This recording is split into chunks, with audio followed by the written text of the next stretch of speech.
बीच बाजार में, बीच चौराहे में, चौक में आए और सलाम किया, सबको अपनी तरफ मुतवज्जे किया।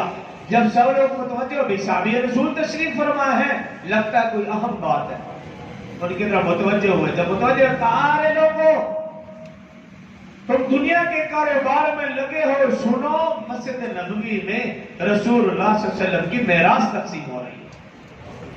जब ये बात कही, साहब रसूल थे, तो फौरन लोग मस्जिद नबवी की तरफ दौड़े और कुछ ही देर के बाद वापस आए। साहब रसूल वही तशरीफ फरमा थे। पाकर अर्ज किया, साहब रसूल, हम मस्जिद तो गए, लेकिन ऐसा तो कुछ भी नहीं कि रसूलुल्लाह सल्लल्लाहु अलैहि वसल्लम की मेराज तकसीम हो रही हो। तो साहब रसूल ने पूछा, भी तुमने क्या देखा? तो लोगों ने अर्ज की, है साहब रसूल, हमने देखा कि कुछ लोग बैठे हैं, कुछ इल्म सिखा रहे हैं, कुछ इल्म सीख रहे हैं। कहा, यही तो रसूलुल्लाह सल्लल्लाहु अलैहि वसल्लम की मेराज है।